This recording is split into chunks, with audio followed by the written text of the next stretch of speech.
Vous êtes-vous déjà retrouvé face à un comportement qui vous a complètement déconcerté? Ou vous êtes-vous déjà senti dépassé par la complexité des relations humaines, comme si chaque interaction pouvait apporter son lot de déceptions? Il est naturel de ressentir cela, car le monde dans lequel nous évoluons est en perpétuel changement, et chaque personne que nous rencontrons est façonnée par ses propres expériences, blessures et joies. Mais que faire face à cette réalité qui peut sembler déroutante? La réponse se trouve peut-être dans une sagesse millénaire, la philosophie stoïque. Avec ses principes à la fois profonds et pratiques, le stoïcisme nous invite à aller au-delà de nos premières impressions, à explorer les vérités fondamentales qui sous-tendent la nature humaine et à accepter ce que nous ne pouvons pas changer. En apprenant à voir le monde à travers ce prisme, nous découvrons qu'il est possible de vivre une vie plus calme, plus sereine et surtout plus significative. Aujourd'hui, sur Sagesse en évolution, nous vous proposons un voyage au cœur de la nature humaine, en explorant des vérités parfois inconfortables mais indispensables à connaître. Ces vérités, que la philosophie stoïque nous encourage à accepter, peuvent changer votre façon de voir les autres et vous libérer du poids des attentes irréalistes et des émotions négatives qui alourdissent notre quotidien. Imaginez un instant ce que cela signifie. Se libérer du jugement constant, des frustrations inutiles et de cette impression persistante que quelque chose ne va pas chez les autres ou en vous. Imaginez retrouver la paix intérieure malgré les turbulences extérieures et réussir à développer des relations authentiques et durables, où l'empathie et la compréhension prennent le pas sur le ressentiment et les malentendus. C'est ce que nous allons découvrir ensemble, ici et maintenant. Si vous restez avec nous, vous apprendrez à voir au-delà des apparences, à reconnaître que chacun d'entre nous porte en lui des histoires qui influencent son comportement, et à accepter que les différences ne sont pas des obstacles mais des occasions d'apprendre et de grandir. Tout au long de cette vidéo, nous allons explorer ces vérités une par une, et je vous garantis qu'elles changeront non seulement votre vision des autres, mais aussi votre manière de vous percevoir. Alors, restez avec nous sur Sagesse en évolution et plongeons ensemble dans ce voyage de découverte. Vous n'êtes qu'à quelques minutes d'une transformation intérieure qui pourrait bien vous aider à devenir la meilleure version de vous-même, à vivre plus sereinement et à construire des relations plus profondes avec les autres. Préparez-vous, car ce que vous allez apprendre ici pourrait bien changer votre vie. 1. Les expériences façonnent chaque personne. Les expériences façonnent chaque personne de manière unique, et ce principe fondamental est au cœur de la philosophie stoïque. Chaque individu que vous croisez au quotidien, que ce soit votre collègue de travail, un ami proche ou même un inconnu rencontré dans la rue, est marqué par un ensemble d'événements qui ont forgé son caractère, influencé ses décisions et déterminé ses réactions. Ces événements, qu'ils soient joyeux ou douloureux, laissent une empreinte profonde et durable sur notre manière de voir le monde. Dès lors, il devient essentiel de se rappeler que derrière chaque comportement apparemment incompréhensible, il y a une histoire, un vécu, souvent invisible aux yeux des autres. Prenons un exemple concret. Imaginez que vous êtes confronté à un collègue qui semble constamment sur la défensive, qui réagit de manière agressive à la moindre critique. Plutôt que de le considérer immédiatement comme une personne difficile, le stoïcisme vous invite à vous interroger. Et si cette personne avait grandi dans un environnement où elle devait toujours se battre pour être entendue? Si, dans son passé, les critiques avaient été systématiquement associées à des attaques personnelles, il est naturel qu'elle ait développé ce mécanisme de défense. En comprenant cela, vous ne voyez plus son attitude comme un problème personnel, mais comme une réponse façonnée par des expériences antérieures. Vous commencez à ressentir de la compassion plutôt que de l'agacement. De la même manière, imaginez un ami qui a du mal à s'engager dans une relation amoureuse. Vous pourriez le juger comme étant peur de l'engagement ou incapable d'aimer, mais la vérité pourrait être tout autre. Peut-être a-t-il vécu une relation passée traumatisante ou a-t-il perdu quelqu'un de cher, et cette douleur le freine inconsciemment. Ces hésitations sont alors le reflet d'une peur de revivre cette même souffrance, plutôt que d'un manque de volonté à construire une relation stable. Le stoïcisme nous rappelle que chaque douleur, chaque joie et chaque apprentissage influence nos choix et nos comportements, parfois sans que nous en soyons pleinement conscients. Le philosophe stoïcien Épictète a dit un jour: « Les hommes ne sont pas troublés par les choses, mais par les opinions qu'ils ont des choses. » Cette citation illustre bien la manière dont nos expériences influencent notre perception de la réalité. Ce ne sont pas les événements en eux-mêmes qui dictent nos émotions, mais la façon dont nous les interprétons à travers le filtre de notre vécu. Une même situation, telle qu'une rupture amoureuse, pourrait être perçue par une personne comme une opportunité de renouveau et par une autre comme un échec insupportable. Ce contraste ne reflète pas la nature de la rupture elle-même, mais les expériences et les perspectives de ceux qui la vivent. En reconnaissant que les expériences façonnent les individus, nous nous donnons l'opportunité de développer une tolérance plus profonde. Il devient plus facile de pardonner les comportements que nous ne comprenons pas immédiatement, et d'accepter que nous ne connaissons pas toujours l'histoire complète derrière les actions d'une personne. Par exemple, quelqu'un qui paraît insensible face à un événement tragique pourrait être jugé comme étant sans cœur, alors qu'en réalité, il a peut-être appris à dissimuler ses émotions pour se protéger après avoir été confronté à de nombreuses pertes dans sa vie. En adoptant cette perspective, nous élargissons notre propre compréhension de la nature humaine et favorisons des relations basées sur l'empathie plutôt que sur le jugement. Il est également important de reconnaître que nous-mêmes, nous ne sommes pas à l'abri de l'influence de nos propres expériences. Tout comme les autres, nous sommes façonnés par ce que nous avons vécu. Les blessures du passé, les triomphes, les échecs, tout cela contribue à former notre identité actuelle. En tant que stoïciens, nous devons non seulement comprendre cette réalité chez les autres, mais aussi l'accepter chez nous-mêmes. Cela signifie être conscient que nos réactions peuvent parfois être le produit de nos anciennes douleurs ou de nos expériences formatrices, et non de la situation présente. Par exemple, si vous êtes souvent stressé par les remarques de votre supérieur, il pourrait être utile de vous demander si cela ne provient pas d'une ancienne expérience où vous avez été injustement critiqué par une figure d'autorité. Accepter cette vérité stoïque nous pousse à développer une compassion active et à pratiquer l'amour bienveillant, aussi appelé philostorgie par les anciens stoïciens. Cela signifie aller au-delà de la simple tolérance envers les autres et chercher activement à comprendre leurs douleurs et leurs combats intérieurs. Un exemple de cette pratique serait d'aborder un conflit en cherchant d'abord à connaître les raisons sous-jacentes au comportement de l'autre, plutôt que de chercher immédiatement à imposer notre point de vue. Cela favorise non seulement la résolution pacifique des désaccords, mais aussi la création de relations plus profondes et plus sincères. La philosophie stoïque nous apprend que la clé d'une vie sereine et paisible réside dans la manière dont nous gérons nos attentes envers les autres. En comprenant que chacun est façonné par ses expériences, nous nous libérons de l'attente que les gens devraient se comporter comme nous l'aurions fait ou ressentir ce que nous ressentons. Au lieu de cela, nous acceptons les différences et développons une vision plus nuancée de l'humanité. Lorsque vous rencontrez une personne impatiente ou agressive, au lieu de vous laisser emporter par vos émotions, vous pouvez choisir d'exercer la préméditatio malorum, la prévisualisation des difficultés, en vous préparant mentalement à la possibilité que cette personne soit aux prises avec des luttes internes inconnues de vous. En fin de compte, accepter que les expériences façonnent chaque personne nous conduit naturellement vers la prochaine vérité stoïcienne. Les styles de communication sont divers et variés. Tout comme les expériences modèlent les comportements, elles influencent également la manière dont nous exprimons nos pensées et nos émotions. Pour poursuivre sur cette lancée, il est crucial de reconnaître ces différences dans les styles de communication afin de mieux vivre en harmonie avec ceux qui nous entourent. Restez avec nous pour explorer cette prochaine vérité, qui nous aidera à comprendre comment les variations dans l'expression peuvent être la source de nombreux conflits, mais aussi une opportunité de mieux nous connaître. 2. Les styles de communication sont différents. Les styles de communication sont aussi variés que les expériences qui façonnent les individus. Ce qui peut sembler être une façon inhabituelle, ou même irritante, de s'exprimer pour l'un peut être la manière naturelle pour un autre de partager ses pensées et ses émotions.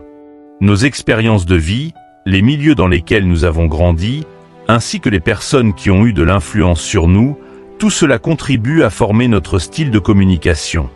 Par conséquent, chaque conversation devient une rencontre entre deux univers distincts. Le stoïcisme, avec son appel à l'ouverture d'esprit et à la compréhension, nous rappelle qu'accepter cette diversité est crucial pour éviter les malentendus et préserver l'harmonie dans nos relations.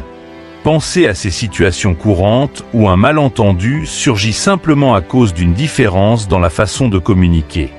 Par exemple, sur le lieu de travail, il est fréquent de rencontrer des personnes qui expriment leurs idées de manière directe et concise, privilégiant l'efficacité.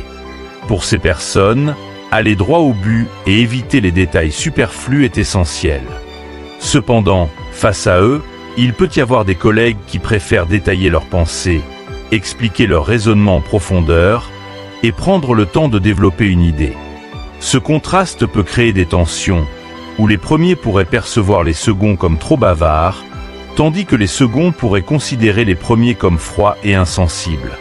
Pourtant, ce sont simplement deux styles de communication différents, chacun ayant ses propres avantages. Prenons un autre exemple dans le cadre familial. Il n'est pas rare qu'au sein d'une même famille, certains membres soient plus réservés et préfèrent exprimer leurs émotions subtilement, par des gestes plutôt que par des mots. D'autres, en revanche, sont plus démonstratifs et n'hésitent pas à partager leurs sentiments ouvertement.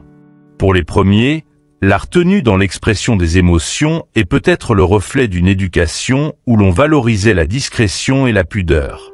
Pour les seconds, exprimer ses émotions haut et fort peut être perçu comme un signe de sincérité et de profondeur.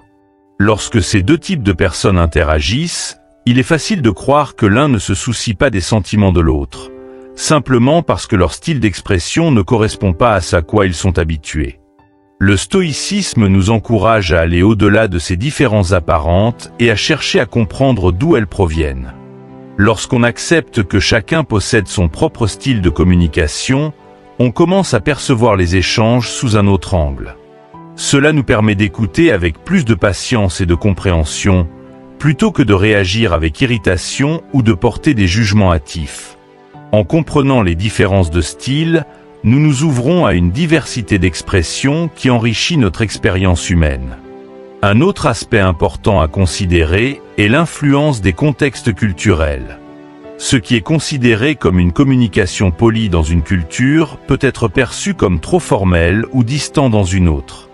Par exemple, dans certaines cultures asiatiques, il est courant d'utiliser un langage indirect pour éviter de heurter l'autre, même lorsque l'on doit exprimer un désaccord. Au contraire, dans de nombreuses cultures occidentales, on valorise davantage la franchise et la confrontation ouverte des idées, considérées comme des signes de transparence et d'authenticité.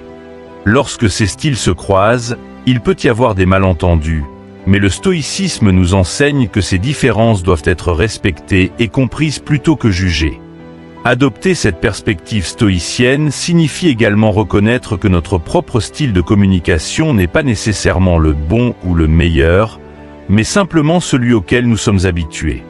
Cela nous invite à développer une forme d'humilité face à notre façon de parler et d'écouter. Par exemple, une personne qui a tendance à exprimer ses émotions de manière passionnée pourrait se rendre compte que cette intensité n'est pas toujours bien reçue par ceux qui privilégient une approche plus calme et rationnelle. De même, quelqu'un qui préfère un discours mesuré et réfléchi pourrait apprendre à apprécier l'authenticité et l'élan de ceux qui se laissent porter par leurs émotions. En pratique, cela signifie qu'il nous faut parfois ajuster notre style pour nous adapter à celui de l'autre, non pas pour perdre notre authenticité, mais pour favoriser une meilleure compréhension mutuelle. Si vous êtes une personne directe, il peut être utile d'apprendre à formuler vos propos avec plus de nuances lorsque vous parlez à quelqu'un qui est plus sensible aux mots. De même, si vous êtes plutôt indirect, essayer de vous exprimer plus clairement peut faciliter les échanges avec des personnes qui préfèrent un langage sans détour. Cette flexibilité est une compétence précieuse dans la quête d'une vie stoïque, car elle nous aide à naviguer dans un monde où les interactions sont constamment influencées par des différences de perception et de communication. En fin de compte, il ne s'agit pas de changer qui nous sommes ou de modifier complètement notre manière de parler, mais de développer une forme d'adaptation stoïcienne. Cette capacité à ajuster notre discours en fonction de l'interlocuteur nous permet de réduire les sources potentielles de conflits et d'augmenter les chances d'établir des relations harmonieuses. Dans les moments de désaccord, par exemple, au lieu de se concentrer sur le style de l'autre, le stoïcisme nous pousse à chercher le message sous-jacent, à écouter ce que la personne essaie vraiment de dire, au-delà des mots qu'elle utilise. Cela favorise une forme de communication où l'objectif n'est pas seulement de se faire comprendre, mais aussi de comprendre l'autre, une véritable interaction bidirectionnelle. Pour vivre pleinement cette sagesse stoïcienne, nous devons toujours nous rappeler que la communication ne se limite pas à l'utilisation des mots. Elle inclut également le langage non verbal, les silences et les gestes. Un sourire, un regard, ou une simple inclinaison de la tête peuvent parfois en dire plus que des paroles. En étant attentifs à ces aspects, nous enrichissons notre compréhension des autres et nous affinons notre capacité à interpréter les différentes façons dont chacun exprime ce qu'il ressent. Alors que nous avançons dans notre exploration des vérités stoïciennes sur la nature humaine, il est important de voir comment les différences dans la communication ne sont qu'une manifestation des diverses réponses au stress et aux défis de la vie. La manière dont une personne réagit dans une situation stressante est également façonnée par ses expériences et son style de communication. Passons à la prochaine vérité stoïcienne pour explorer comment nos réactions face au stress varient et ce que cela nous révèle sur nous-mêmes et les autres. Restez avec nous pour découvrir comment développer la force intérieure nécessaire pour faire face aux difficultés de manière stoïque. 3. Les réponses au stress varient. Lorsque le stress survient, il se manifeste de manière différente chez chaque individu. Ce n'est pas une question de force ou de faiblesse, mais plutôt une question de préparation mentale et de perception. Chacun de nous porte en lui un bagage unique de croyances, d'expériences et de valeurs qui influencent la façon dont nous réagissons aux défis. Pour certains, un événement stressant peut être perçu comme une menace accablante, alors que pour d'autres, la même situation représente une opportunité d'apprendre et de se renforcer. Le stoïcisme, avec sa sagesse millénaire, nous rappelle que même si nous ne pouvons pas contrôler les événements extérieurs, nous avons le pouvoir sur notre esprit et sur la manière dont nous choisissons d'y répondre. Prenons un exemple concret. 2 personnes perdent leur emploi de manière inattendue. La première se retrouve immédiatement submergée par l'anxiété, pensant à toutes les conséquences possibles. Les factures à payer, la perte de stabilité et la difficulté de trouver un autre poste. Elle voit cette perte comme un échec personnel et craint de ne pas réussir à rebondir. La seconde, bien qu'affectée par la situation, choisit de la voir comme une opportunité. Elle se demande si cela ne pourrait pas être le moment idéal pour explorer une nouvelle carrière ou pour lancer le projet qu'elle avait toujours repoussé. Elle transforme cette perte en une occasion de croissance personnelle, en se concentrant sur les choses qu'elle peut contrôler, comme l'amélioration de ses compétences ou l'exploration de nouvelles passions. Ce qui fait la différence entre ces 2 réactions, c'est la préparation mentale et la perception du stress. Pour la première personne, le stress est perçu comme une menace qui déclenche une série de pensées négatives, amplifiant la sensation de perte de contrôle.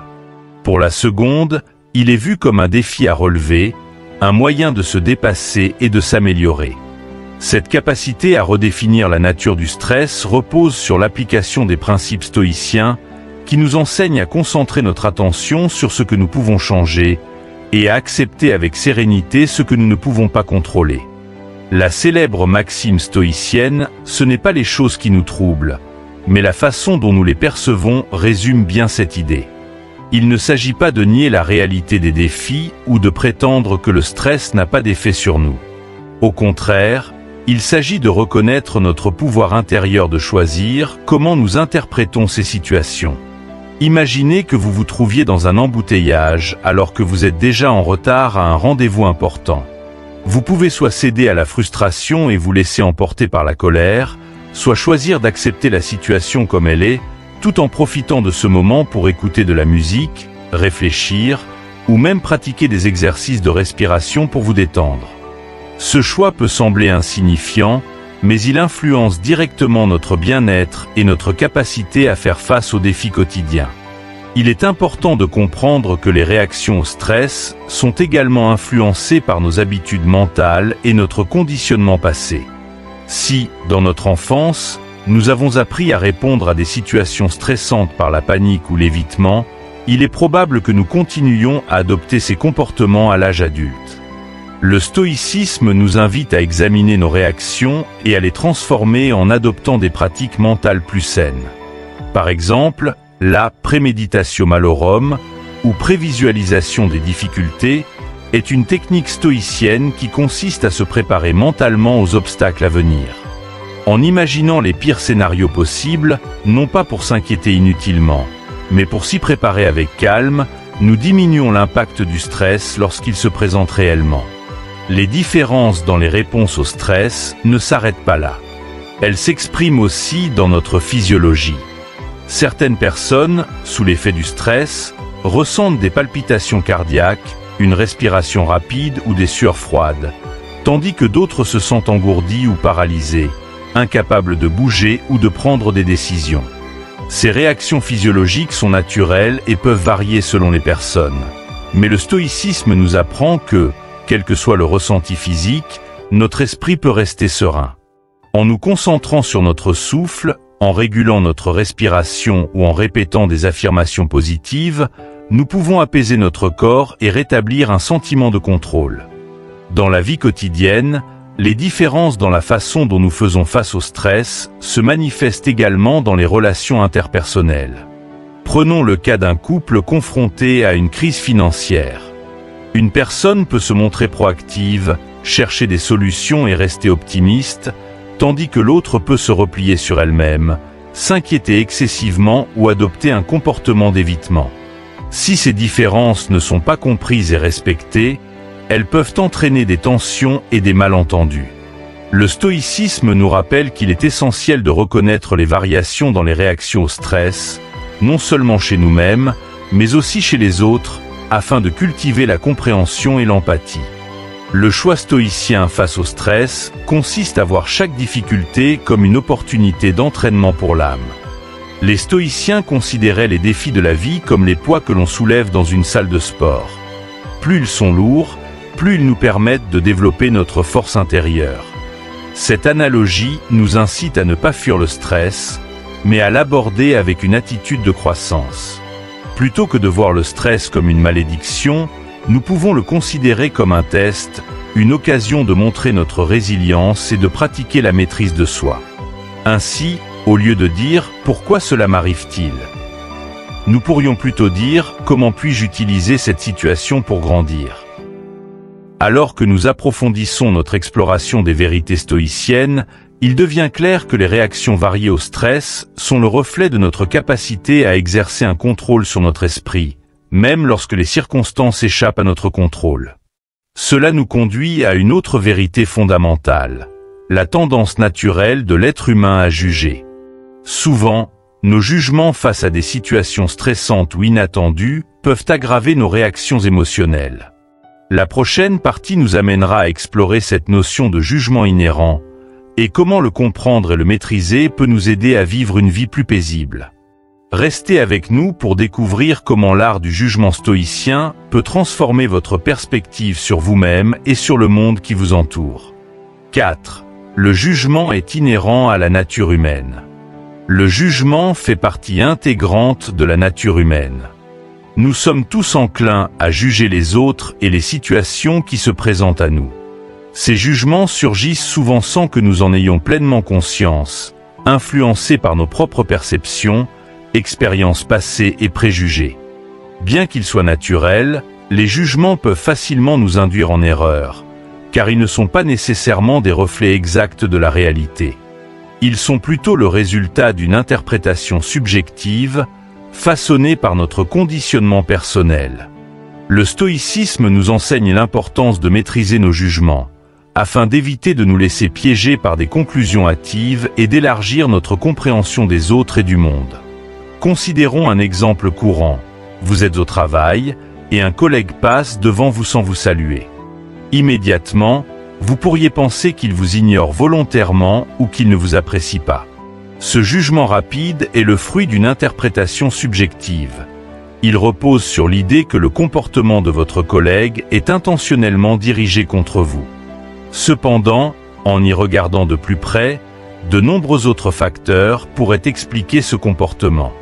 Peut-être était-il plongé dans ses pensées, préoccupé par un problème personnel, ou simplement pressé d'aller à un rendez-vous.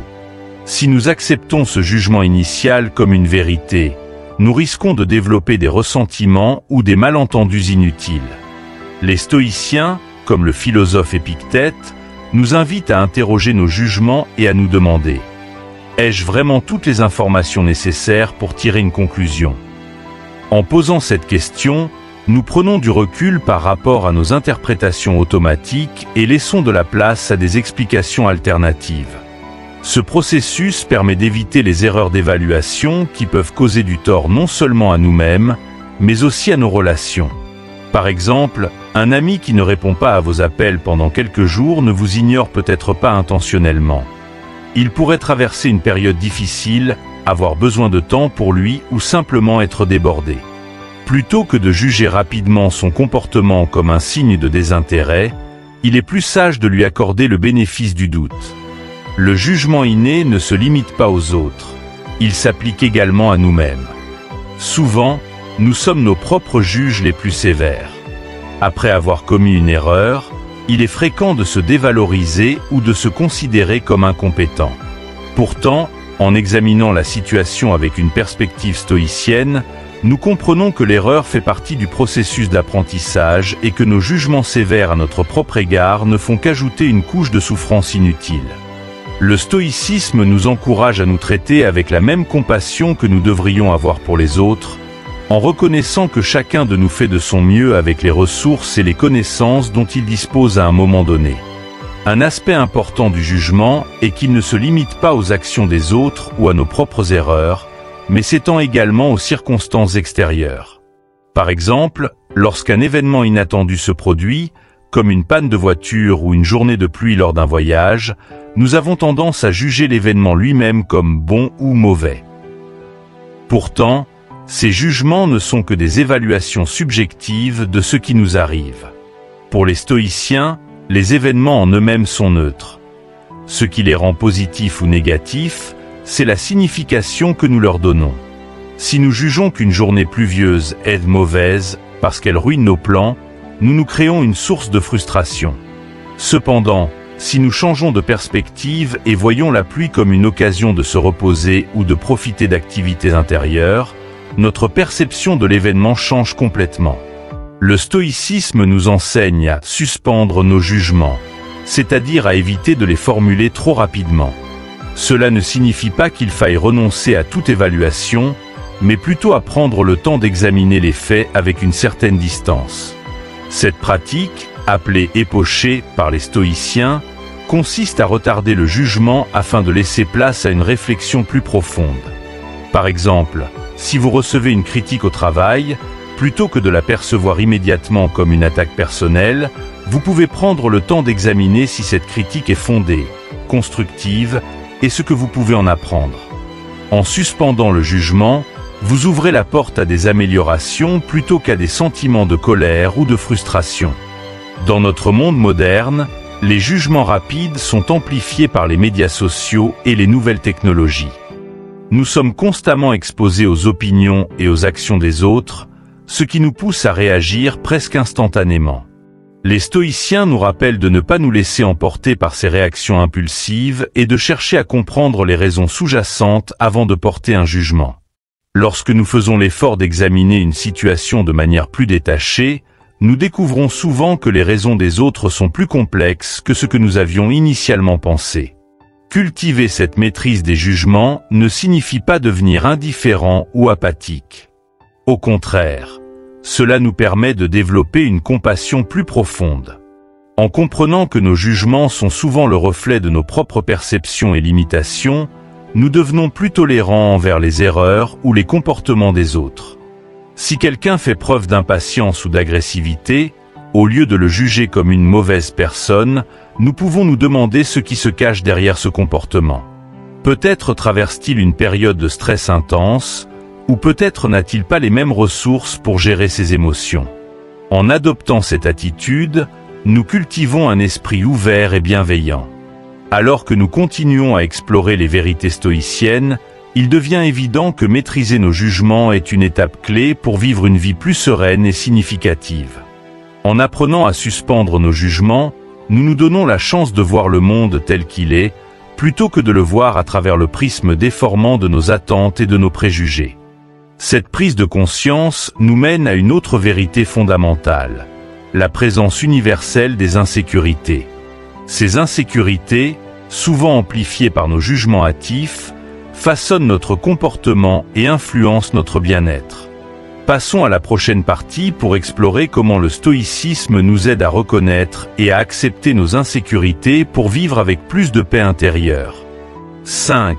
Les insécurités sont universelles.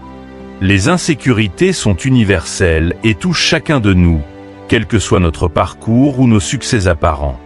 Même ceux qui, de l'extérieur, semblent avoir une vie parfaite, avec une carrière florissante, des relations épanouies et une abondance matérielle, ne sont pas épargnés par les doutes et les peurs.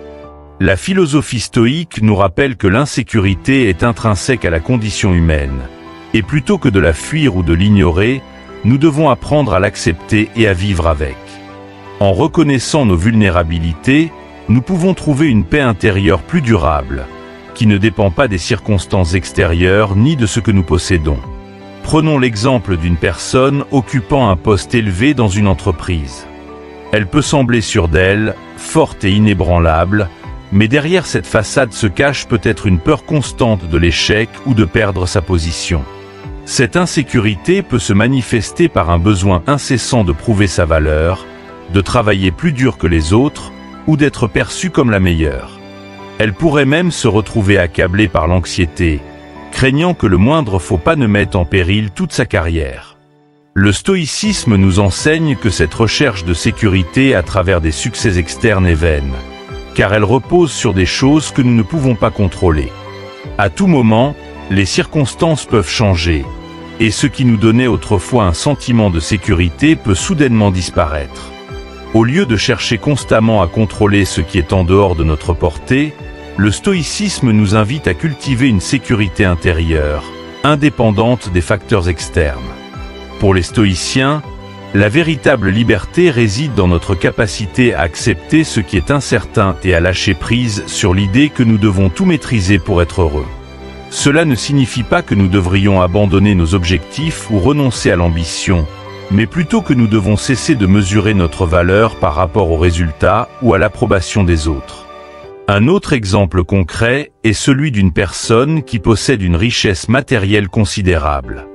On pourrait croire que l'argent, en fournissant une stabilité et des options infinies, éliminerait toutes les sources d'insécurité.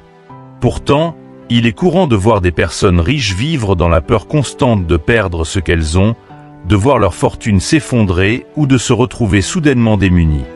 Leur sentiment de sécurité est directement lié à leur possession matérielle, et la moindre fluctuation de la situation économique peut les plonger dans une angoisse profonde.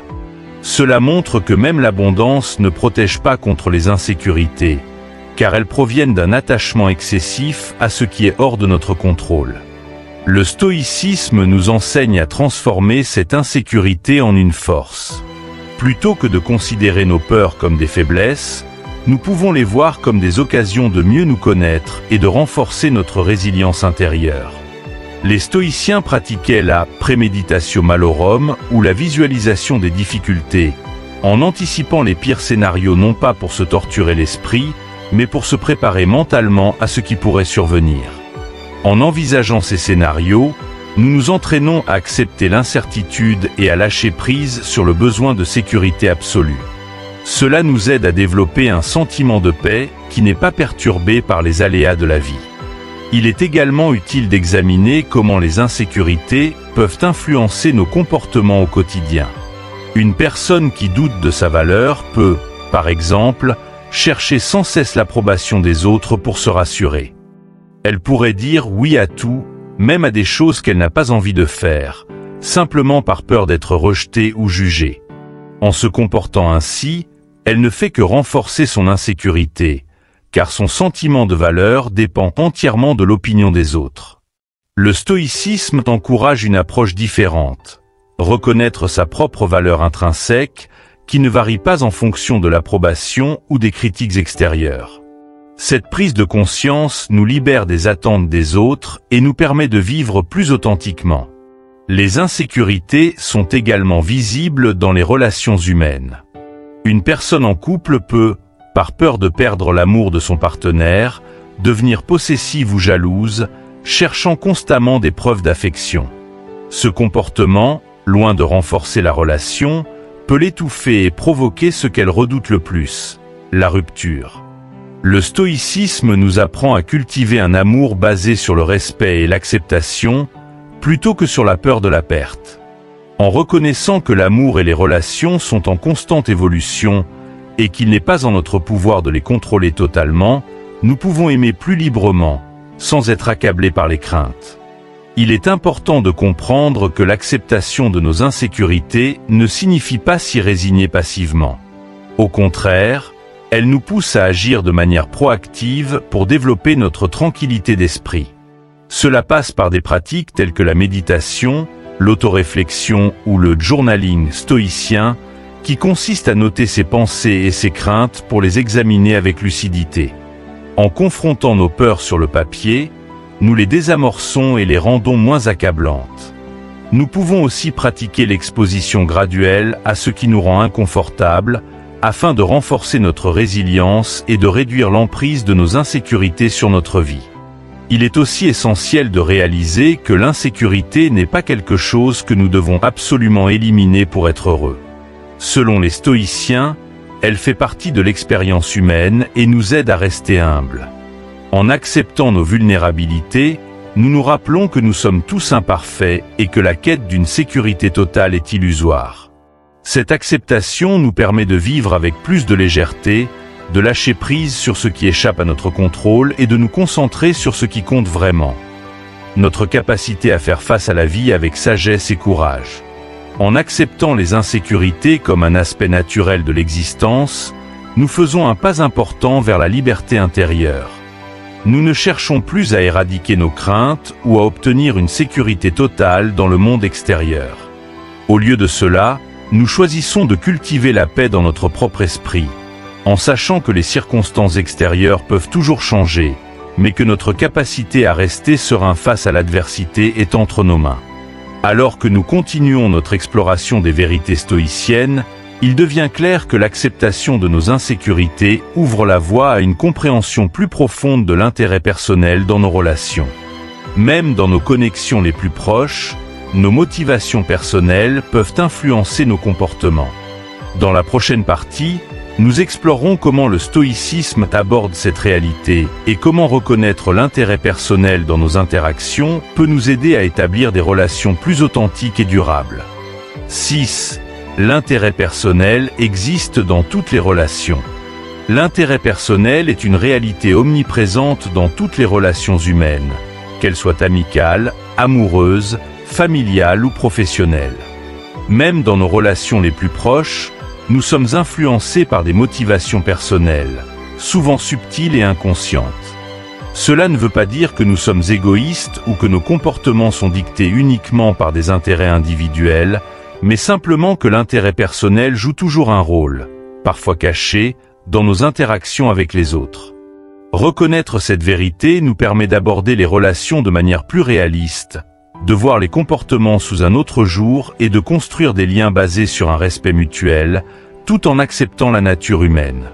Considérons l'exemple d'un parent dévoué.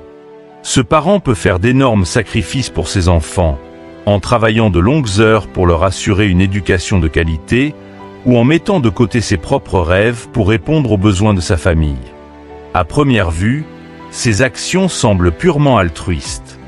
Cependant, si l'on creuse un peu plus profondément, il est possible que le parent retire aussi un certain sentiment de satisfaction, de fierté ou de reconnaissance personnelle en agissant ainsi.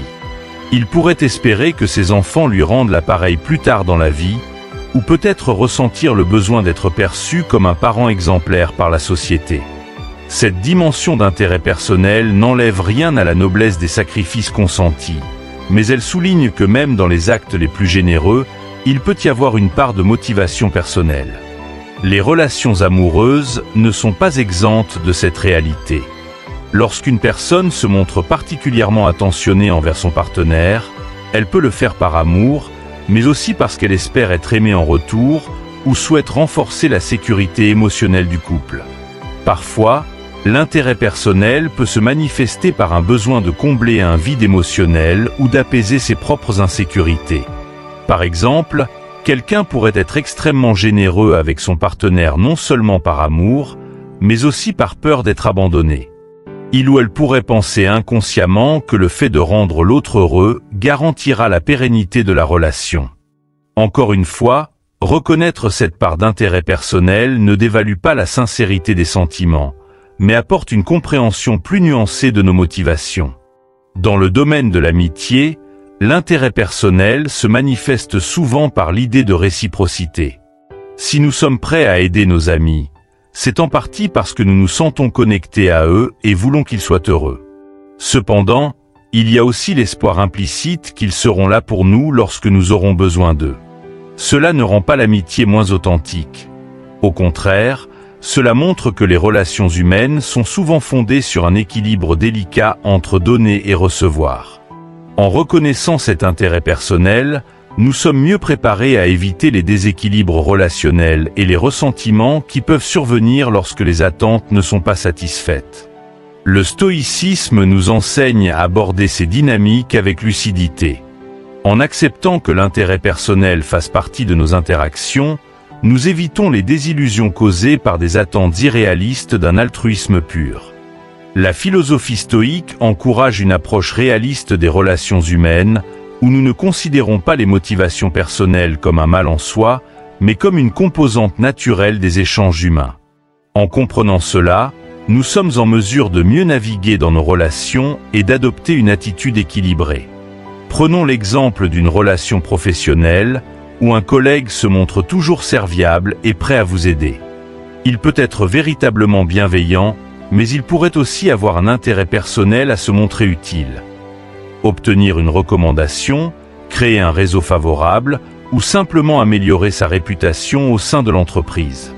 Cela ne rend pas ses actions moins valables, mais souligne l'importance de comprendre que l'intérêt personnel peut être une motivation sous-jacente dans de nombreuses situations.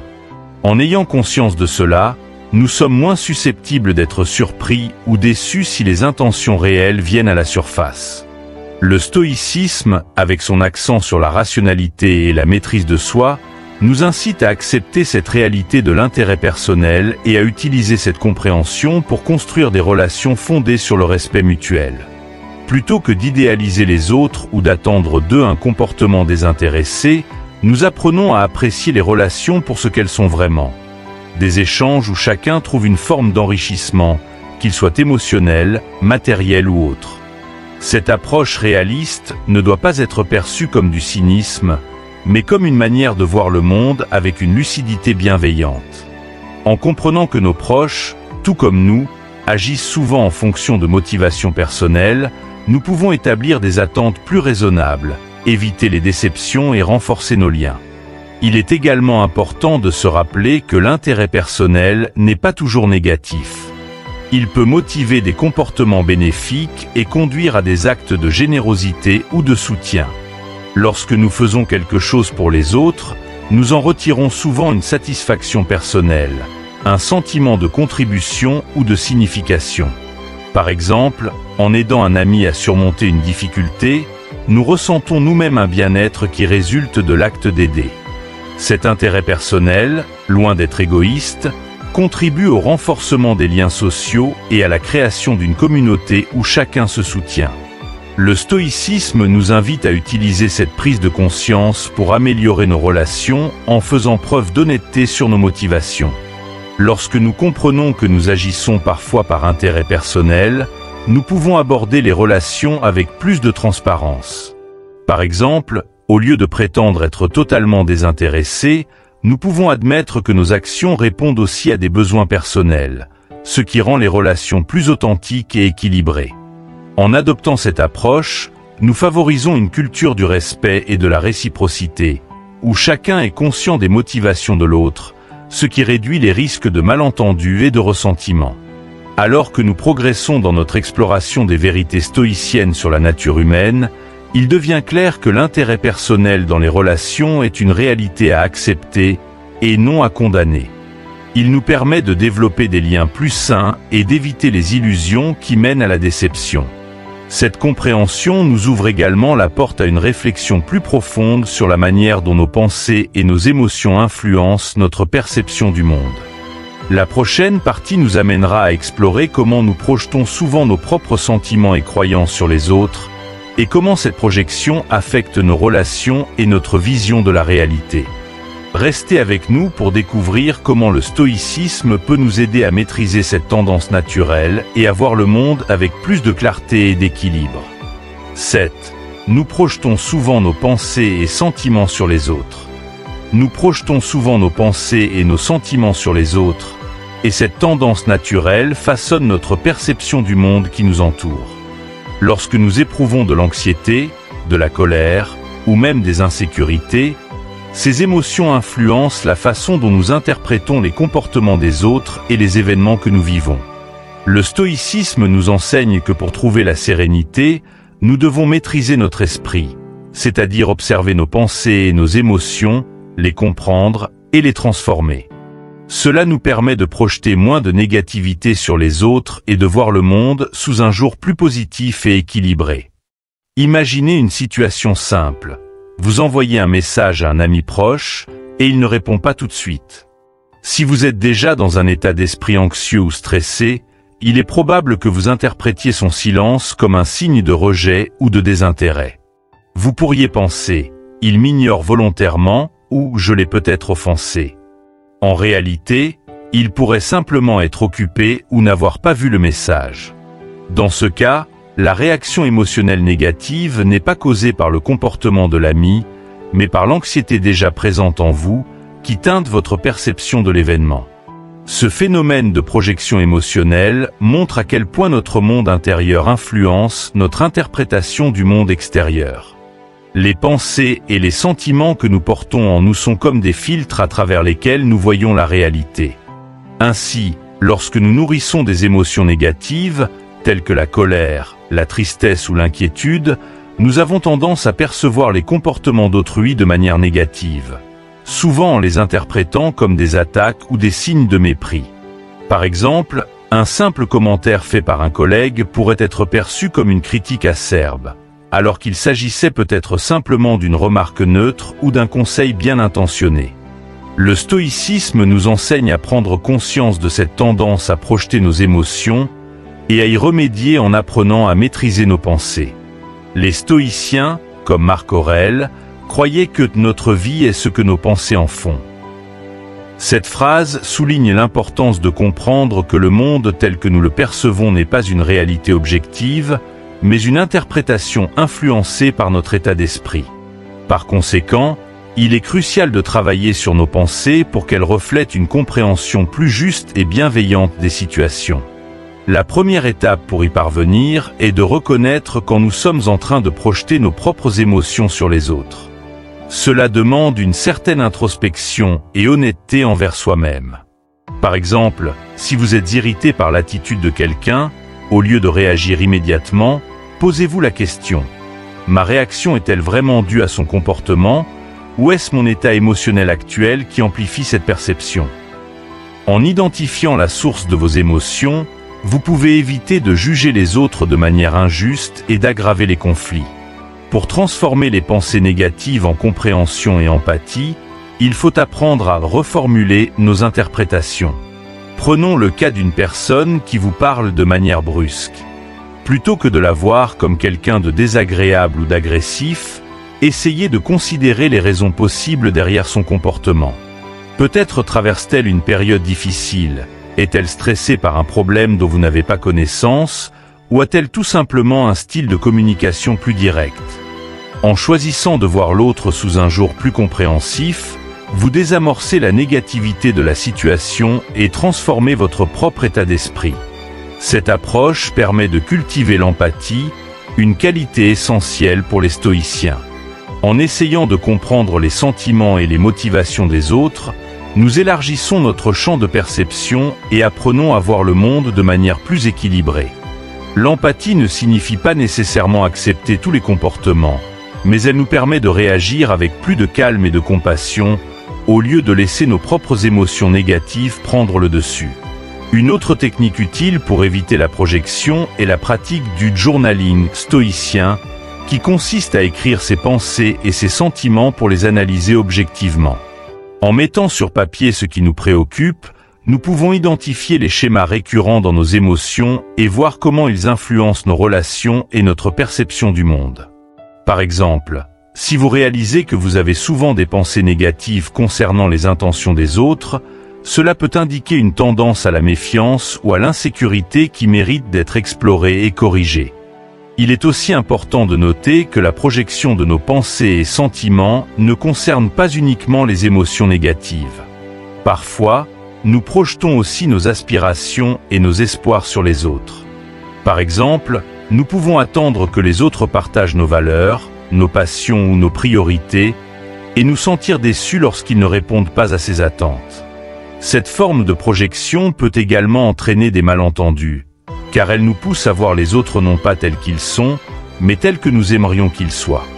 En apprenant à maîtriser notre esprit, nous nous libérons de la tendance à projeter nos pensées sur le monde, et cela nous aide à vivre plus sereinement. Plutôt que de réagir aux événements externes de manière impulsive, nous développons la capacité de faire une pause et de réfléchir à ce qui est vraiment en train de se passer, à l'intérieur de nous et autour de nous. Cela nous permet de garder le contrôle sur notre état émotionnel et de ne pas laisser les circonstances ou les comportements des autres déterminer notre bien-être. Les stoïciens nous encouragent également à pratiquer la sympathie cosmique, un concept selon lequel nous faisons tous partie d'un même tout. En voyant les autres comme des êtres humains, eux aussi sujets à des pensées et des émotions perturbatrices, nous sommes plus enclins à faire preuve de tolérance et de compréhension. Cela nous aide à réduire les jugements hâtifs et à voir chaque interaction comme une occasion d'apprendre et de grandir. En conclusion, pour vivre avec plus de paix intérieure, il est essentiel de reconnaître la tendance naturelle à projeter nos pensées et nos sentiments sur les autres.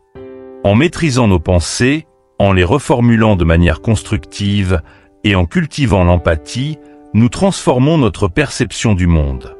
Le stoïcisme nous invite à voir chaque situation comme une opportunité de pratiquer la sagesse et de construire une vision plus positive et réaliste de la réalité. Cette prise de conscience nous mène à une autre vérité fondamentale. Les valeurs que nous chérissons ne sont pas les mêmes pour tous. Chaque individu a des croyances, des expériences et des principes qui influencent ses priorités. Dans la prochaine partie, nous explorerons comment accepter cette diversité des valeurs peut contribuer à des relations plus harmonieuses et à une vie plus sereine. Restez avec nous pour découvrir comment le stoïcisme peut vous aider à naviguer dans un monde où les différences de valeurs sont inévitables, mais peuvent aussi être source de richesse et d'apprentissage. 8. Les valeurs diffèrent d'une personne à l'autre. Les valeurs qui guident nos vies diffèrent d'une personne à l'autre, et ce qui compte profondément pour l'un peut n'avoir que peu d'importance pour un autre. Cette diversité des valeurs résulte de nos histoires individuelles, de nos croyances, de nos cultures et des expériences qui nous ont façonnés. Ce qui nous semble essentiel est souvent le fruit de notre éducation, de notre environnement et des leçons que nous avons apprises au fil du temps. En reconnaissant que les autres peuvent avoir des valeurs différentes, nous pouvons éviter de nombreux conflits et vivre en harmonie avec nous-mêmes et ceux qui nous entourent. Le stoïcisme, en tant que philosophie de la vie, nous enseigne à respecter ces différences et à les voir non pas comme des obstacles, mais comme des opportunités d'apprentissage et de compréhension. Prenons un exemple concret. Imaginez une personne qui valorise énormément la réussite professionnelle. Pour elle, le travail acharné et l'accomplissement dans sa carrière représentent des sources majeures de satisfaction et d'identité. Elle investit du temps, de l'énergie, et parfois même sacrifie des aspects de sa vie personnelle pour atteindre ses objectifs. À l'inverse, une autre personne pourrait considérer la famille et le temps passé avec ses proches comme les aspects les plus précieux de sa vie. Elle privilégie le confort émotionnel et la qualité des relations humaines plutôt que les réalisations professionnelles. Ces deux individus pourraient facilement entrer en conflit s'ils ne comprennent pas que leurs priorités sont simplement différentes et non pas supérieures ou inférieures l'une par rapport à l'autre. Le stoïcisme nous rappelle que chaque personne a ses propres raisons de valoriser certains aspects de la vie par rapport à d'autres. Plutôt que de chercher à imposer nos valeurs aux autres ou à juger les leurs, nous devrions pratiquer la tolérance et la compréhension. Les stoïciens, comme Marc Aurèle, prônaient l'idée selon laquelle chacun suit son propre chemin et que, pour vivre en paix, il est nécessaire d'accepter cette diversité. Nous devons comprendre que ces différences ne font pas de quelqu'un une meilleure ou une pire personne, mais simplement un individu avec une perspective unique façonnée par son vécu. Il est également important de noter que ces différences de valeurs ne sont pas figées. Elles peuvent évoluer au cours de la vie. Ce qui était important pour nous à une certaine période peut perdre de son importance à un autre moment. Par exemple, un jeune adulte pourrait accorder une grande valeur à l'indépendance financière et à l'aventure, tandis qu'une fois plus âgé, il pourrait privilégier la stabilité et le sentiment de sécurité. Les événements de la vie, comme la perte d'un être cher, un changement de carrière ou une maladie, peuvent également transformer nos valeurs. En gardant cela à l'esprit, nous réalisons que les valeurs des autres ne sont pas seulement différentes des nôtres, elles sont aussi susceptibles de changer avec le temps. Cette diversité des valeurs se manifeste aussi dans les préférences culturelles. Par exemple, dans certaines cultures, l'accent est mis sur l'individualisme et l'autonomie, alors que dans d'autres, le collectivisme et le respect des aînés sont davantage valorisés. Une personne issue d'une culture où le succès personnel est considéré comme la clé du bonheur pourrait ne pas comprendre quelqu'un pour qui la réussite collective et les traditions familiales sont prioritaires. Pourtant, ces deux perspectives sont légitimes dans leur propre contexte, et le stoïcisme nous apprend à ne pas juger ces différences, mais à les respecter comme des expressions de la diversité humaine. Le stoïcisme ne nous demande pas d'abandonner nos propres valeurs pour adopter celles des autres, mais de développer une forme de détachement par rapport à la croyance que nos valeurs devraient nécessairement être partagées par tous. Cela ne signifie pas que nous devons être d'accord avec toutes les perspectives, mais plutôt que nous reconnaissons le droit des autres à suivre leur propre chemin. Cette acceptation réduit les tensions inutiles et les conflits, car nous ne cherchons pas à convaincre les autres de changer leurs valeurs pour qu'elles s'alignent avec les nôtres. Nous sommes alors capables de trouver un terrain d'entente, même lorsque nos priorités divergent. Dans le monde du travail, cette approche peut s'avérer particulièrement bénéfique. Considérons deux collègues qui travaillent sur un même projet. L'un valorise la rapidité et l'efficacité, tandis que l'autre accorde plus d'importance à la précision et à la qualité. Si ces deux personnes n'ont pas conscience de la différence dans leurs valeurs, elles risquent de s'opposer continuellement et de critiquer le style de travail de l'autre. Cependant, en reconnaissant que chacun a des priorités différentes, ils peuvent mieux collaborer en ajustant leurs attentes et en trouvant un équilibre qui respecte les deux perspectives. Les différences de valeurs peuvent également apparaître dans les relations familiales. Par exemple, les conflits entre parents et enfants sont souvent le résultat de valeurs divergentes. Les parents peuvent valoriser la tradition, la stabilité et le respect de l'autorité, tandis que les enfants, surtout à l'adolescence, peuvent rechercher l'indépendance, la nouveauté et l'exploration de leurs propres croyances. Le stoïcisme encourage à ne pas voir ces différences comme un affront personnel, mais plutôt comme une phase naturelle de la vie où chacun apprend à découvrir et à affirmer ses valeurs. En reconnaissant cela, il devient possible de cultiver des relations familiales plus harmonieuses, fondées sur le dialogue et le respect mutuel. Au-delà de la simple acceptation des valeurs des autres, le stoïcisme nous pousse à explorer activement cette diversité comme une source de sagesse. En nous ouvrant aux perspectives différentes, nous pouvons enrichir notre propre vision du monde et même réévaluer certaines de nos propres valeurs. Par exemple, si vous accordez une grande importance à la compétition et à la performance, il peut être bénéfique de passer du temps avec des personnes qui valorisent davantage le bien-être et la tranquillité d'esprit. Leur perspective peut vous aider à voir la vie sous un autre angle et à comprendre que votre propre vision n'est pas la seule voie vers l'épanouissement. Enfin, reconnaître que les valeurs diffèrent d'une personne à l'autre nous aide également à mieux gérer les situations de désaccord. Lorsque nous comprenons que le conflit ne provient pas d'une volonté de nuire ou de rejeter l'autre, mais simplement de différences de priorités et de croyances, il est plus facile d'adopter une attitude de compréhension et de compromis. Les divergences ne sont alors plus perçues comme des obstacles, mais comme des opportunités d'apprendre et de s'adapter. Alors que nous progressons dans notre exploration des vérités stoïciennes sur la nature humaine, il devient évident que l'acceptation de la diversité des valeurs est un pas crucial vers l'harmonie intérieure et la paix dans nos relations. En comprenant que chacun a ses propres motivations et priorités, nous évitons de porter des jugements hâtifs et de créer des divisions inutiles. Cela nous mène naturellement à la réflexion sur les différences de motivation. Pourquoi les gens poursuivent-ils les mêmes objectifs avec des motivations si variées? Dans la prochaine partie, nous explorerons comment le stoïcisme nous aide à naviguer dans un monde où les raisons qui nous poussent à agir peuvent être aussi diverses que nos valeurs. Restez avec nous pour découvrir comment tirer parti de ces différences pour vivre une vie plus riche et plus significative. 9. Les motivations diffèrent selon les individus. Les motivations varient considérablement d'une personne à l'autre. Ce qui pousse quelqu'un à se lever chaque matin et à poursuivre ses objectifs peut être complètement différent des raisons qui inspirent son voisin. Certains sont animés par la passion pour ce qu'ils font, d'autres par la peur de l'échec ou encore par le désir de trouver un sens à leur vie. Reconnaître cette diversité des motivations est essentiel pour comprendre le comportement des autres, mieux les soutenir dans leurs efforts et créer un équilibre dans nos propres vies. Le stoïcisme nous enseigne à exploiter nos motivations, non seulement pour accomplir nos objectifs, mais aussi pour trouver une liberté intérieure et une persévérance qui nous permettent de faire face aux défis de la vie avec sagesse. Prenons l'exemple de deux collègues travaillant dans la même entreprise. L'un est motivé par la passion. Il aime ce qu'il fait et trouve un plaisir intrinsèque dans chaque tâche qu'il accomplit, même les plus difficiles. Pour lui, le travail n'est pas seulement un moyen de subsistance, mais une source d'épanouissement personnel.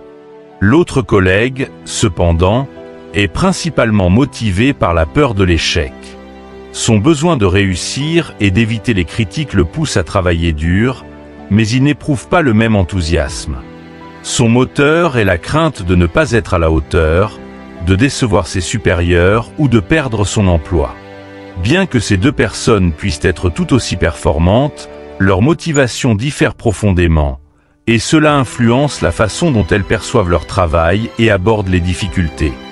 La reconnaissance de ces différences dans les motivations peut transformer la façon dont nous interagissons avec les autres et les soutenons. Lorsque nous comprenons que quelqu'un est motivé par la peur de l'échec, il devient plus facile de lui offrir un soutien qui lui apporte sécurité et confiance plutôt que de la pression supplémentaire. Si, en revanche, nous voyons que quelqu'un est animé par la passion, nous pouvons l'encourager à explorer de nouvelles idées et à repousser ses limites, sachant qu'il trouvera de la joie dans ses défis. De cette manière, nous créons un environnement qui favorise non seulement la réussite, mais aussi le bien-être de chacun. Les motivations ne sont pas seulement personnelles. Elles peuvent aussi évoluer au fil du temps. Par exemple, une personne peut commencer sa carrière motivée par l'ambition de gagner plus d'argent, mais au fur et à mesure qu'elle avance dans la vie, ses priorités peuvent changer. Elle peut alors rechercher un travail qui lui apporte plus de sens, une contribution plus significative ou un meilleur équilibre entre vie professionnelle et vie personnelle. Le stoïcisme nous invite à prendre conscience de l'évolution de nos motivations et à les ajuster en fonction de nos valeurs et de ce qui compte réellement pour nous. Cette adaptabilité est une forme de sagesse qui nous permet de rester en accord avec nous-mêmes tout en poursuivant nos objectifs. Considérons également l'impact des motivations sur la manière dont nous percevons les défis. Pour quelqu'un motivé par la passion, les obstacles peuvent être vus comme des opportunités d'apprendre et de grandir. Par exemple, un artiste qui est passionné par son art ne verra pas les heures passées à perfectionner sa technique comme une contrainte, mais comme une partie intégrante du processus créatif. Pour lui, chaque difficulté est un pas de plus vers la maîtrise. En revanche, une personne qui agit principalement par peur de l'échec pourrait percevoir les mêmes obstacles comme des menaces. Les difficultés deviennent alors des sources de stress et d'anxiété, ce qui peut conduire à l'épuisement ou à l'abandon. Le stoïcisme nous enseigne que comprendre nos propres motivations nous aide à trouver une meilleure manière d'aborder les obstacles. En identifiant ce qui nous pousse à agir, nous pouvons ajuster notre approche et chercher à transformer les motivations négatives en moteurs positifs. Par exemple, quelqu'un motivé par la peur de l'échec peut apprendre à voir les défis non pas comme des risques d'échouer, mais comme des occasions de prouver sa résilience et d'améliorer ses compétences. En modifiant cette perspective, il est possible de réduire l'impact négatif de la peur et de cultiver une motivation plus saine. Les motivations influencent également la persévérance. Ceux qui sont motivés par un désir profond de sens ou de contribution sont souvent capables de maintenir leurs efforts même dans les moments les plus difficiles, car leur engagement va au-delà des récompenses extérieures. Le stoïcisme valorise cette approche, encourageant chacun à chercher une motivation qui ne soit pas simplement liée aux résultats immédiats, mais qui s'inscrive dans une vision plus large de la vie. Cette quête de sens permet de développer une résilience naturelle face aux adversités, car elle donne une raison plus profonde de persévérer, au-delà des succès ou des échecs ponctuels. Il est important de noter que nos motivations peuvent aussi être influencées par les autres, que ce soit par nos amis, notre famille ou notre culture. Parfois, nous poursuivons des objectifs qui ne sont pas vraiment les nôtres, mais qui nous ont été imposés par des attentes sociales ou familiales. Le stoïcisme nous encourage à faire le tri dans nos motivations, à nous demander si elles sont vraiment alignées avec nos valeurs personnelles, ou si nous les poursuivons uniquement pour satisfaire les attentes des autres. Cette introspection peut nous aider à redéfinir nos priorités et à poursuivre ce qui a véritablement du sens pour nous, plutôt que ce qui semble être important aux yeux des autres. Lorsque nous comprenons les motivations des autres, nous développons également une meilleure tolérance à l'égard de leurs choix et comportements. Si quelqu'un choisit de prendre des risques dans sa carrière parce qu'il est motivé par l'aventure et la découverte, nous pouvons mieux comprendre ses actions, même si nous ne partageons pas la même approche. De même, si une personne préfère la sécurité et la stabilité, nous sommes en mesure de respecter ses décisions sans les juger comme manquant d'ambition. Le stoïcisme nous enseigne à accepter cette diversité et à l'utiliser pour enrichir notre propre compréhension de la vie. Exploiter nos motivations de manière consciente nous permet de trouver un équilibre dans notre vie. En identifiant ce qui nous pousse réellement à agir, nous pouvons aligner nos actions sur nos valeurs profondes et éviter de nous disperser dans des objectifs qui ne nous apportent pas de satisfaction durable. Cela nous aide à développer la persévérance, car lorsque nous sommes motivés par quelque chose qui nous tient vraiment à cœur, nous sommes plus disposés à faire face aux difficultés avec détermination. De plus, en prenant conscience de nos motivations, nous acquérons une forme de liberté intérieure. Nous ne sommes plus prisonniers des attentes extérieures ou des pressions sociales, mais guidés par nos propres aspirations. Alors que nous avançons dans notre exploration des vérités stoïciennes sur la nature humaine, il devient évident que les motivations jouent un rôle central dans notre comportement et notre perception du monde. En apprenant à mieux comprendre les raisons qui poussent les autres à agir et en alignant nos propres motivations avec ce qui est important pour nous, nous devenons plus résilients, plus libres et mieux équipés pour naviguer dans les complexités de la vie. Cela nous amène à une autre vérité fondamentale, l'importance de l'empathie et de la compréhension dans nos relations avec les autres. La prochaine partie nous guidera dans l'exploration du pouvoir de l'empathie pour créer des liens plus profonds et significatifs. Restez avec nous pour découvrir comment le stoïcisme nous enseigne à voir au-delà des apparences et à embrasser la diversité des motivations humaines. 10. Le pouvoir de l'empathie et de la compréhension. L'empathie et la compréhension ont un pouvoir immense pour transformer les relations humaines. Elles ne se contentent pas d'apaiser les tensions ou de faciliter les échanges, elles ont également le potentiel de guérir et d'unir les individus d'une manière profonde et significative. Lorsque nous écoutons quelqu'un sans porter de jugement, En cherchant véritablement à comprendre ses sentiments et ses expériences, nous lui offrons un soutien inestimable. Le stoïcisme nous enseigne que l'empathie ne devrait pas être simplement une réaction occasionnelle, mais une qualité à cultiver activement au quotidien.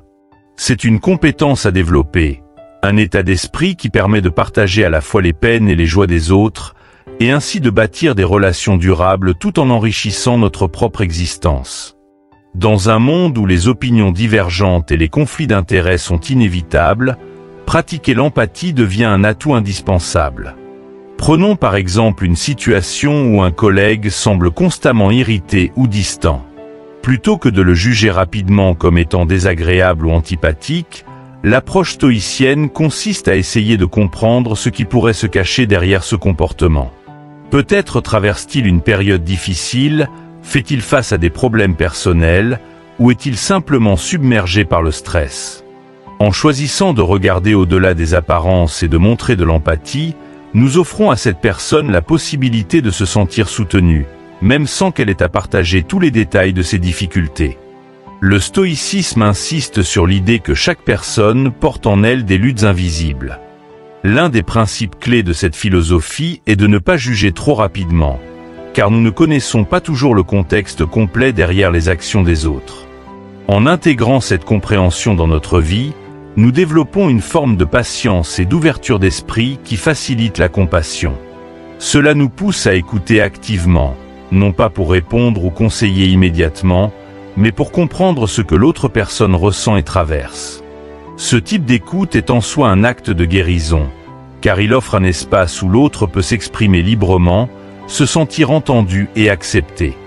En cultivant l'empathie, nous nous ouvrons également à nos propres émotions. L'empathie nous rappelle que nous ne sommes pas seuls dans nos souffrances et nos joies, car d'autres vivent des expériences similaires. Cette reconnaissance de la condition humaine partagée renforce notre propre résilience. Par exemple, si vous êtes confronté à un échec, parler à quelqu'un qui a vécu une expérience similaire peut apporter un réconfort profond. Savoir que nous ne sommes pas les seuls à affronter des défis crée un sentiment de solidarité et diminue le poids de l'adversité. Le stoïcisme nous pousse à voir cette humanité partagée comme une opportunité d'élargir notre compréhension et de renforcer nos relations. Le pouvoir de l'empathie s'étend également au-delà des interactions individuelles pour influencer la dynamique des groupes et des communautés. Lorsqu'un leader ou un manager fait preuve d'empathie envers ses employés, il ne se contente pas de répondre aux besoins émotionnels de ses collaborateurs, mais il crée également un environnement de travail positif. Un employé qui se sent compris est plus susceptible de s'engager et de donner le meilleur de lui-même, car il perçoit l'entreprise non pas simplement comme un lieu de travail, mais comme une communauté où il se sent valorisé et respecté. Le stoïcisme nous enseigne à ne pas négliger l'impact de l'empathie sur les environnements collectifs, car elle est un ciment qui unit les individus et les motive à travailler ensemble de manière harmonieuse. En famille, l'empathie peut également jouer un rôle crucial pour surmonter les tensions et résoudre les conflits. Par exemple, un parent qui se montre empathique envers son enfant qui traverse une période difficile, comme l'adolescence, peut l'aider à se sentir soutenu plutôt que jugé. En écoutant sans imposer immédiatement des solutions ou des critiques, le parent démontre à l'enfant qu'il est compris et accepté, même avec ses erreurs et ses doutes. Ce type d'écoute active peut non seulement renforcer la confiance entre les deux, mais aussi donner à l'enfant les outils pour apprendre à gérer ses propres émotions. Pour les stoïciens, l'empathie va au-delà d'une simple attitude bienveillante. Elle est considérée comme une force active qui permet de transformer les relations humaines en profondeur. Cela ne signifie pas que nous devons tolérer tous les comportements ou accepter sans discernement les actions des autres. Au contraire, il s'agit de comprendre les raisons qui poussent les individus à agir d'une certaine manière, même si nous ne sommes pas d'accord avec leur choix. En adoptant cette approche, nous sommes en mesure de réagir avec plus de calme et de sagesse, plutôt que d'être emportés par nos propres émotions. Pratiquer l'empathie de manière stoïcienne signifie également apprendre à équilibrer la compréhension des émotions des autres avec le contrôle de nos propres réactions. En d'autres termes, Il s'agit d'être à la fois sensible aux besoins des autres tout en gardant notre propre tranquillité d'esprit. Par exemple, lorsqu'un ami nous confie ses difficultés, nous pouvons éprouver de la compassion sans pour autant être absorbés par sa douleur au point de perdre notre propre sérénité. Cette distance émotionnelle bienveillante nous permet de soutenir l'autre de manière efficace, sans nous laisser submerger par ses problèmes. Une pratique courante chez les stoïciens est la méditation sur l'humanité partagée, où l'on réfléchit sur le fait que chaque personne, quelles que soient ses erreurs ou ses défauts, cherche à atteindre le bonheur et à éviter la souffrance. En nous rappelant que nous avons tous les mêmes besoins fondamentaux et que nous faisons face aux mêmes défis, nous renforçons notre capacité à faire preuve d'empathie et à interagir avec les autres d'une manière plus ouverte et tolérante. Les bénéfices de l'empathie ne se limitent pas aux autres, ils rejaillissent également sur nous-mêmes. Lorsque nous cultivons l'empathie, nous enrichissons notre propre vie. Nous apprenons à mieux gérer nos émotions, à développer une perspective plus nuancée sur les événements et à voir le monde sous un jour plus bienveillant. En nous connectant aux autres à travers leurs joies et leurs peines, nous élargissons notre propre expérience humaine et nous nous engageons sur la voie d'une existence plus épanouie et significative. Pour conclure notre exploration des vérités stoïciennes sur la nature humaine, il est clair que l'empathie joue un rôle fondamental dans la quête d'une vie paisible et harmonieuse. En choisissant de voir au-delà de nos jugements initiaux, en écoutant activement et en partageant la condition humaine, nous construisons des ponts entre nous et les autres. Les enseignements du stoïcisme nous guident pour intégrer cette qualité dans nos vies et ainsi enrichir non seulement nos relations, mais aussi notre propre cheminement personnel. Alors que vous poursuivez votre propre quête de sagesse, rappelez-vous que l'empathie est un art qui se pratique chaque jour. En cultivant cette qualité, vous trouverez non seulement la paix intérieure, mais vous contribuerez également à créer un monde où les liens humains sont plus profonds et plus durables. En acceptant ces vérités sur la nature humaine, nous nous ouvrons à une transformation intérieure qui nous permet de vivre avec un cœur plus ouvert, une âme sereine et un esprit aiguisé. Chaque individu que nous rencontrons porte en lui une histoire unique, façonnée par des expériences, des valeurs et des motivations différentes. Reconnaître ces différences et les accueillir avec bienveillance nous aide à développer des relations plus profondes et plus authentiques. En abandonnant le jugement hâtif et en le remplaçant par l'empathie, nous cessons de voir les autres à travers le prisme de nos propres préjugés et nous apprenons à les comprendre pour ce qu'ils sont réellement. La philosophie stoïque nous guide dans cette démarche en nous montrant que la paix intérieure ne se trouve pas dans le contrôle des événements extérieurs ou des comportements des autres, mais dans la manière dont nous choisissons d'y réagir. Le chemin vers une vie plus épanouie passe par la maîtrise de notre esprit, l'acceptation de nos propres insécurités et la capacité à embrasser les différences qui existent entre nous. En comprenant que chacun a ses propres motivations et ses propres valeurs, nous réduisons les sources de conflits et nous nous engageons à créer des liens plus solides et plus sincères. Ce voyage stoïcien nous encourage à faire preuve de compassion, à écouter sans jugement et à cultiver une empathie authentique qui enrichit non seulement nos relations, mais aussi notre propre existence. En choisissant de vivre selon ces principes, nous ne faisons pas seulement le choix de la sagesse, nous choisissons aussi d'agir pour un monde plus harmonieux. Cette exploration des vérités stoïciennes sur la nature humaine n'est pas un simple exercice intellectuel, mais un appel à l'action. Appliquer ces enseignements dans notre quotidien, c'est choisir de devenir la meilleure version de nous-mêmes et de contribuer positivement à la vie des autres. Il s'agit de regarder au-delà des apparences, de comprendre que les comportements et les réactions sont souvent le reflet d'expériences passées, et de répondre avec patience et tolérance. Ainsi, nous nous libérons du fardeau des attentes irréalistes, des jugements inutiles et des conflits, pour trouver la véritable paix intérieure. Si cette vidéo vous a aidé à voir le monde sous un autre angle, à mieux comprendre les autres et à vous rapprocher de la sérénité, n'hésitez pas à montrer votre soutien. Aimez la vidéo, partagez-la avec ceux qui pourraient bénéficier de ces enseignements, et laissez un commentaire pour nous dire ce que vous en avez pensé. Et surtout, pour ne pas manquer les prochaines vidéos sur le stoïcisme et le développement personnel, abonnez-vous à la chaîne Sagesse en évolution et cliquez sur la cloche de notification. Ensemble, Continuons à évoluer, à grandir et à vivre une vie plus sage et plus sereine.